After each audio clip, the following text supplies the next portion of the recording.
Okay, so we're gonna do some episodes a little later than usual since I, I spent most of the day visiting with my mother. Well, today for me it's 1:27 in the morning, so technically it's Tuesday, and I promised another episode of Batman on Monday. So it's still Monday for some of you guys, right? Try and eating candy. Mm. Those are Hershey's Nuggets with almonds. Love these things. So my roommate was nice enough to give me some leftover Domino's Parmesan bread bites. I don't know what you call them. They're good though. I like them. But then my sweet tooth was kind of itching, so I decided to go ahead and have me a couple pieces of candy.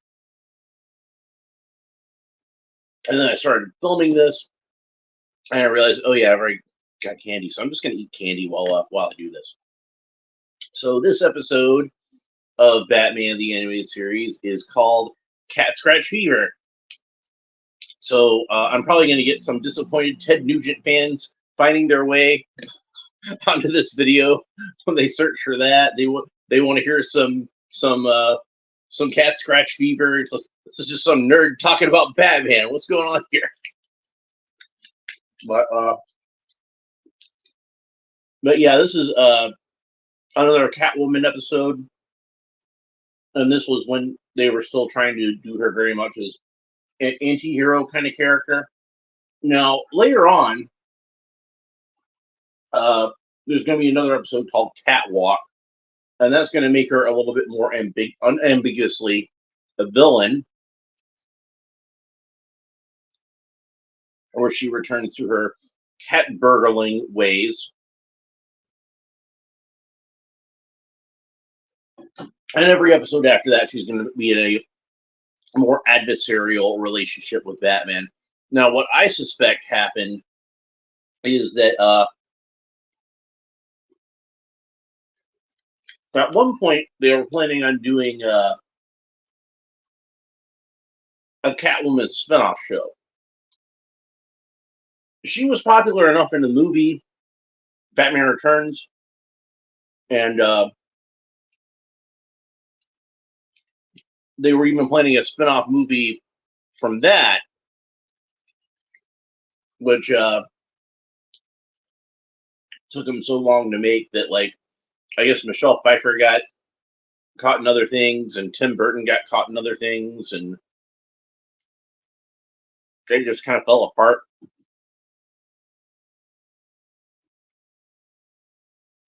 And eventually, somebody came in and made that Halle Berry Catwoman. So maybe it should have stayed Paul. But but yeah, I suspect, I don't know this is the case for certain, but I suspect the case was, since they were thinking about doing this Catwoman movie and thinking about doing a spin-off Catwoman show, that probably hinged on the movie a little bit too, I think. I suspect. Um, it was probably a good idea to keep Catwoman kind of like more of an anti-hero. Well, once they knew for certain that neither one of those things was happening, they put her back solidly to being a villain. But on this episode, I'd say this is one of those episodes where Batman is not the real protagonist of the episode. Catwoman is the protagonist. So while Batman is the main character of the show, there's a lot of episodes where he's not the main character of the episode. But that's fine. It's fine with me anyway. Well, let's go ahead and get started with this episode. Oh, also worth mentioning is this is another episode where our antagonist is Roland Daggett, who was the original character created for this show, who was like Lex Luthor, Norman Osborn type, the corrupt businessman kind of thing. And he actually made it into the movies, into the Christopher Nolan Batman movies. I changed his first name to John for whatever reason. I'm not sure why. But he gets killed by Bane in Dark Knight Rises. So I like to think at some point maybe this version of Daggett also gets killed by Bane because he deserves some comeuppance. All right, let's go ahead and get started. So, yeah, I actually just watched Dark Knight Rises the other day. I'd been watching the Nolan trilogy again. I started I'd been watching one a week is what I was doing. So I watched Batman Begins like 3 weeks ago, or 2 weeks ago. Yeah, whatever. Yeah, 2 weeks ago I watched Batman Begins, and then last week I watched The Dark Knight, and then this week I watched The Dark Knight Rises. And those are good movies, man. Those still really hold up. I know, Dark Knight Rises, much maligned, but it's still a really good movie. It's still 100 times better than that Robert Pattinson one. 1,000 times better. So, Batman got his back broken, and he still did a better job than the Robert Pattinson one. Written by Sean Catherine Derrick, directed by Boyd Kirkland. There was another name on there, but I missed it. Oh well. Selena Kyle, you have pled guilty to the charges. So cute little purple dress. I think it's supposed to be a prison uniform. That judge looks a lot like CCH Pounder. I don't know if it is her. Regardless of the fact that you committed the crimes to benefit animals and wildlife, but it looks like her. Yes. However, since you did help save Gotham City from annihilation, and the district attorney has recommended a plea bargain, I have decided to sentence you to 5 years probation.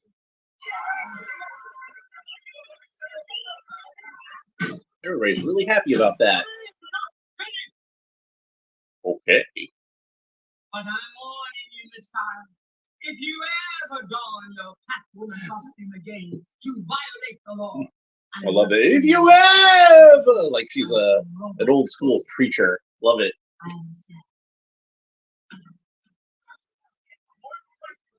I like it when characters get dramatic on this show. If you're not being dramatic, why are you even on Batman the Animated Series? And though she's been released on probation, this is another episode that Maven is on.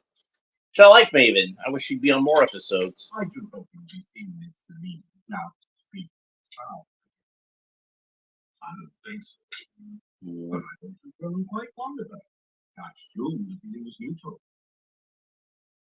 Almost. You did have that dream you wanted to marry her, Bruce. She's in love with Batman.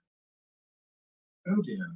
These modern relationships can be so you keep the mask on. It's better that way. Not totally.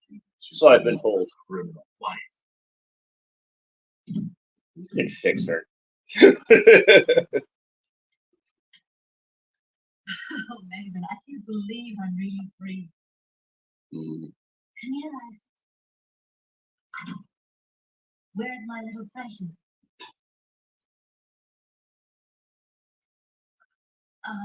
There's something I have to tell you. Maven, where's my cat? I don't know. A couple of days ago, I left the window open and she was gone. I think she was looking for you. Aw. I searched everywhere. I'm so sorry, Selena. Selena's that type of person that would keep pictures of her cat.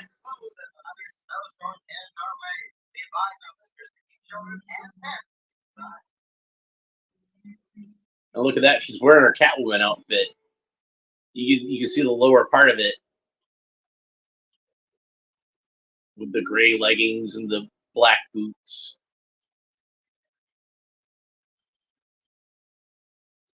She decided to be subtle about it by putting on this bright red leather jacket, but we know what the lower half of that outfit is. That's a very Danny Elfman kind of cue there. No, sorry, it's a dog. Dog with a sock.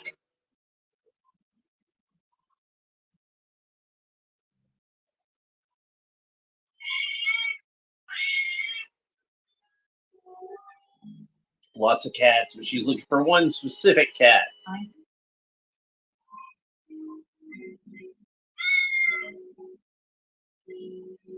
Relax, I'm your friend. I think we've all got that one crazy cat lady friend who actually carries around cat treats with her in case she runs into a cat. Granted, Selena's actually looking for a specific cat here, but you know she probably carries those around with her anyway.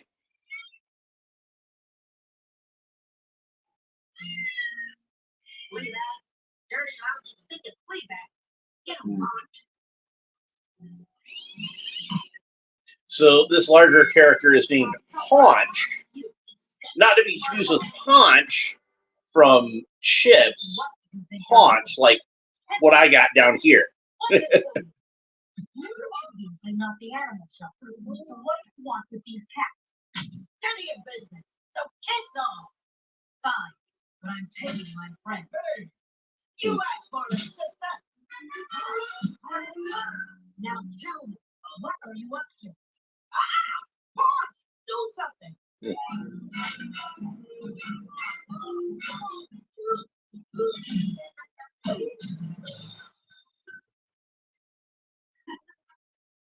That's one way to take up. Yeah. This off, sister. Sister!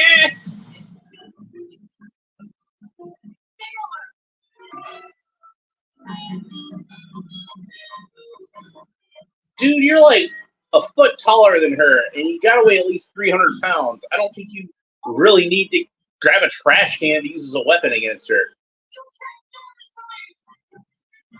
And Batman just did, but he's more just trying to humiliate her than anything else, I think. Batman doing that to her was actually probably pretty nice. You were supposed to stay out of trouble. Don't tell me you're my very own private probation officer. How often would you like me to check in?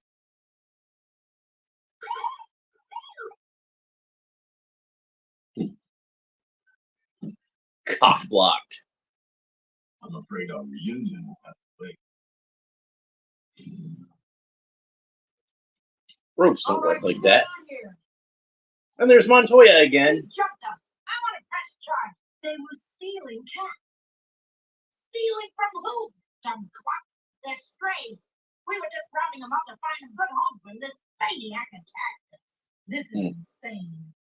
Sounds like we better settle this downtown, Ms. Kyle. Downtown? You have the right to remain silent. Anything you say can and will be used against you in a court of law. Daggett Labs. Speed at which the toxin overtakes the animal system is something to behold. Now, this villain here is Professor Milo, who I've talked about before on this show. See the change almost instantly. He is actually a Silver Age Batman villain. He goes back to the 1950s. And here he's voiced by the great Treat Williams, who recently died in a tragic motorcycle accident. Very sad.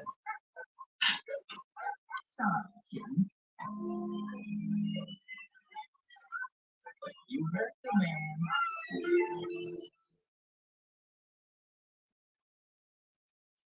But it was kind of hip in this period. I guess it still is for actors to do voice acting in, some of the bigger shows at the time. Nathan, how on earth did you raise The Simpsons, of course, would have been like the gold standard for that. But Batman the Animated Series had its fair share of high-powered guest vocals as well. Bail money is sick, I promise. That's not important, Selena. You are. Adrienne Barbeau's Catwoman is another good example of that. I like you a lot, but as a friend. I understand. Then, as a friend, may I point out that this arrest could revoke your probation? I'll worry about that after I find my cat. What I want to know is what those creeps I met in the alley are doing with a big-time attorney from Daggett Land. I spend a night in jail, and he has them back on the street in less than an hour. Roland Daggett is a dangerous man, Selena. I'd be very careful. Don't worry. You won't see Selena Kyle anywhere at Daggett Land. No, Selena Kyle won't be anywhere near there, because Selena Kyle is not going over there. And Bruce is probably just thinking to himself, "Yeah, don't be playing that secret identity game with me. I invented the secret identity game."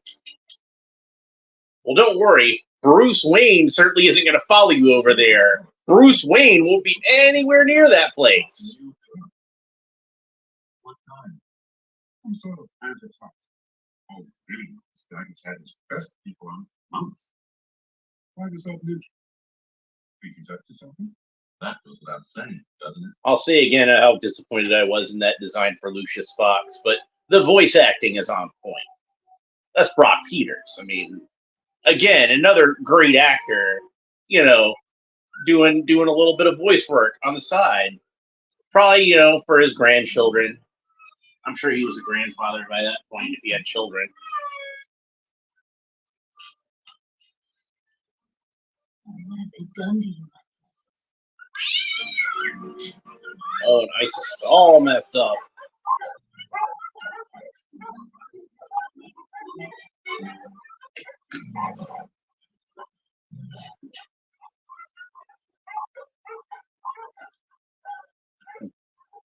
Wow, look at what the cat dragged in. Remember what I was saying in the Cat in the Claw about the cat puns? You're gonna lick it and make it all better? What have you done to these animals? Nothing compared to what we're gonna do to you, pussycat. Pussycat! She likes to call her that.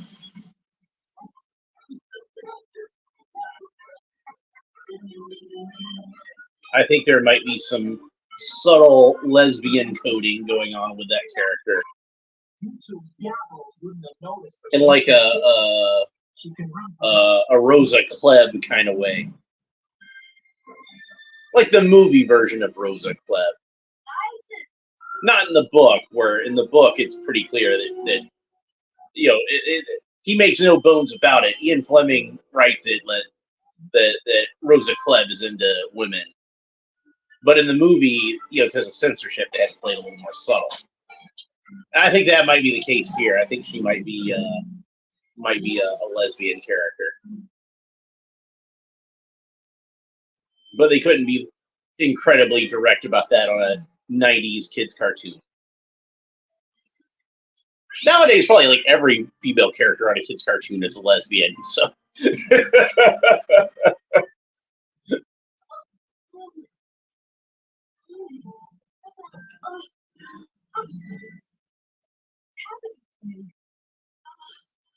Cat scratch fever. Hey, that's probably why they called it that.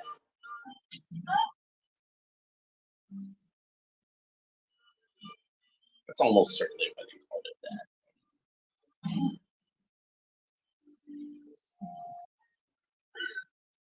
Well, see, now you took off your mask, so now Selena Kyle is over there. No. It's me.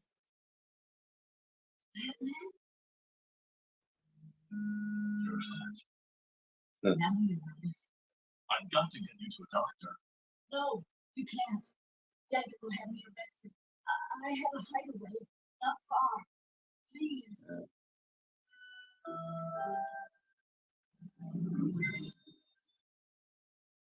Wow. Subtle. I told you why you come to my rescue. You getting soft on coming? Or just on me? I think the fever is making you delusional. And they can escape. A little smirk. What's this? Trust me, Selena. I don't think him being soft for you is the problem. All the animals must save Isis. And we will. Remember back when they could name a character on a cartoon ISIS because it wasn't a terrorist organization?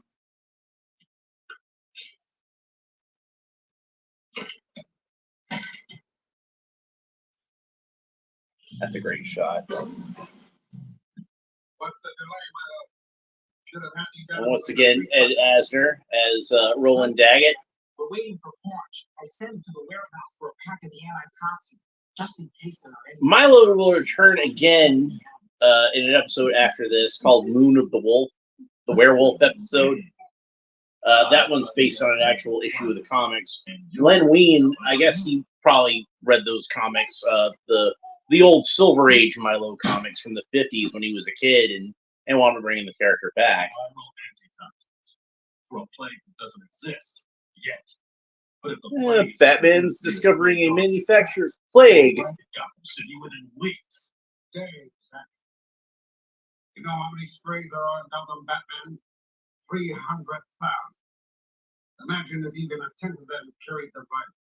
Not only would this little bottle make me will make me a fortune as well. So he invented the antidote for the virus that he also invented so that he could profit off of that. Big pharma at work.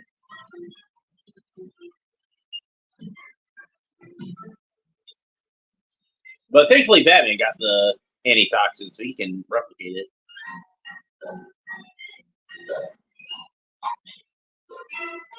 I kind of like the idea of Milo experimenting with these animals. It does kind of foreshadow his work with the werewolf later on.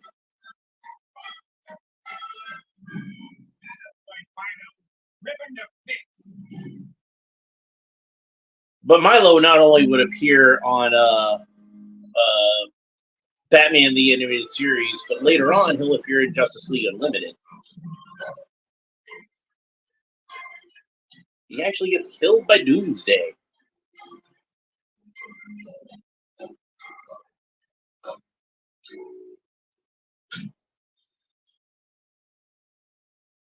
I can't imagine the beast. You better make sure of that, my friend. Because if he does get away, I suggest you keep on driving. As far away from Gotham as this fuck can take you.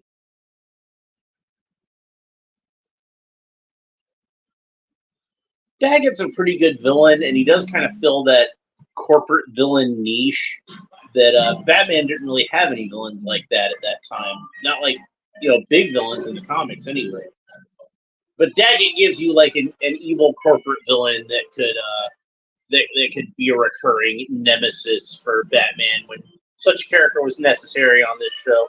I suppose they could have used Rupert Thorne for that as well and had him do kind of double duty. But they're similar enough characters that I think you probably could have used. You probably could have used Thorne if you wanted to. But Daggett's cool for a villain, and like I said, he kind of becomes one of the minor villains in Dark Knight Rises. So a lot of influence from Batman the Animated Series in those movies, as there should be. This should be considered the gold standard on how to handle these characters, I think. And yeah, there's other versions of the characters that, maybe this version of Catwoman might be better than that version, or maybe this version of the Penguin might be better, that sort of thing. It's debatable. But I think most characters on this show are handled in the most ideal way. And look, the vial fell out of his utility belt. So there's like an added element of jeopardy here as Batman fights this mad dog. But hey, since he got a hold of it, now he calmed the little poochie down. And now he's a sweetheart again. Batman ain't taking no chances, though.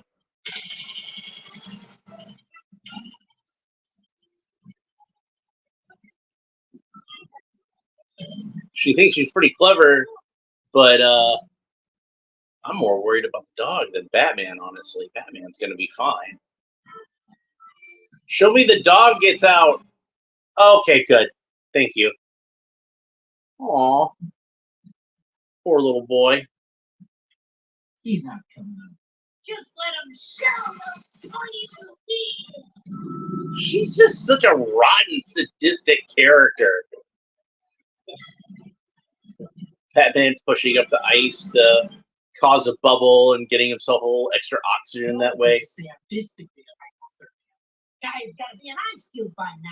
They didn't know that he was wearing his special thermal B long underwear for just such an occasion. Hoist by your own petard, or sunk by your own Tommy gun. I don't know. But even rotten creeps like that, Batman's not gonna. Old animation error there, but Batman's not gonna let him drown. I've mentioned before that what winds up happening with Dr. Milo in the comics is after he survives the werewolf attack, which, we'll get to that when we get to that, he winds up inventing a gas that drives people mad. And he's running a scheme out of Arkham Asylum and eventually gets exposed to his own gas and locked up in the asylum. And according to Grant Morrison's graphic novel, the gas would eventually wear off, but nobody believes that Milo is sane again, so he remains in the asylum. As far as I know, he's still in there. I don't think I've read any comics with Professor Milo since Arkham Asylum. Maybe somebody's used him somewhere, but... And looky there. Batman saved her cat.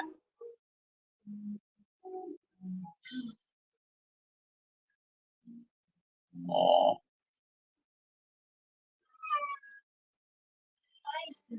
I suppose a lot of people who've never had pets will never understand the kind of affection that a pet owner can have for that little critter.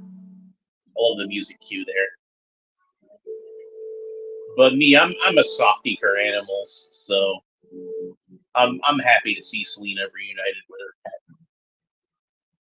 So that was Cat Scratch Fever, and I feel like it was a pretty average episode. But being an average episode of Batman the Animated Series still means it's a cut above, doesn't it? Yeah. So I really enjoyed watching it. So let's have a look at our vocal cast, even though I've talked about a lot of these already. So Kevin Conroy is Batman, Ephraim Zimbalist Jr. is Alfred, Ed Asner as Roland Daggett, Adrienne Barbeau is Catwoman, Virginia Capers is the Judge. So she wasn't CCH Pounder. I didn't think it was her doing the voice, but the illustration of the Judge, the character design definitely looked like CCH Pounder. So maybe that was done on purpose. I don't know. Mary McDonnell Lewis is Maven. Nice to see her again. Danny Mann as the DJ. Ingrid Oliu as Renee Montoya. Brock Peters as Lucius Fox. Frank Welker as Isis. And Treat Williams as Milo. So it's sad to me as I read the ending credits to see how many of these actors are no longer with us. We no longer have Kevin Conroy. We no longer have Ephraim Zimbalist Jr., Ed Asner. He's no longer with us. Brock Peters, Treat Williams. These are guys that aren't around anymore. Now, Treat Williams, another role of his that I feel like is worth mentioning is he's in one of my favorite live-action superhero films, The Phantom, where he plays the villainous Xander Drax. Speaking of evil corporate characters, he's definitely one of my favorite versions of that trope. And he knows exactly the kind of movie he's in. He's just chewing up the scenery and having a great time. So if you want to see more of Treat Williams, especially in the context of a superhero story, check that movie out. He's awesome in that. I love him in that movie. Frank Welker as Isis. He's a guy who is a voice acting legend. Obviously, his most famous role is he did the voice of Fred on Scooby-Doo since like 1960, was it 69 or 68 that Scooby-Doo premiered. So he's been doing Fred like forever. Like Shaggy's will come and go. Velma's are a dime a dozen. Daphne, been so many Daphnes, but Frank Welker is the constant. He's always been Fred. And, there's been a few actors that have done the voice of Scooby-Doo, and one of those is Frank Welker. So he's been the voice of both Fred and Scooby for many years now. This is not, of course, his first DC work. He did a lot of voices on Super Friends, but to me, the most notable voice he did on Super Friends was Darkseid. Now, Darkseid showed up in like the last couple of seasons of Super Friends as like probably the main adversary of the team on there, the Super Friends, and later the Superpowers team when they changed it for more corporate synergy. So he was the voice of Darkseid. He did a lot of characters, but Darkseid was probably the main one worth noting. And when he did the voice of Darkseid, he did that sort of really super gravelly, deep from the diaphragm that I will get you, gadgets. That Dr. Claw voice. It was the same voice that he did for Dr. Claw when he did Inspector Gadget, and also it was the same voice that he did when on Transformers. He did the voice of Soundwave on that, but they ran that one through a flanger and made it sound all like robotic. So that was really cool. He did a lot of voices on Transformers. He was the voice of Megatron. He was on G.I. Joe, where he was the voice of several characters. Most notably, he was the voice of Wild Bill. Like, if there was a cartoon in the 70s or 80s, chances are Frank Welker was on it. And besides doing voice animation work, he did a lot of roles like with Isis here, where he's just kind of doing animal sounds. So he's really good at that. I think probably the main, the biggest thing I can think of as far as his work in movies was he was the voice of Stripe in Gremlins. So and probably provided a lot of the Gremlin voices in that, but Stripe was the main one.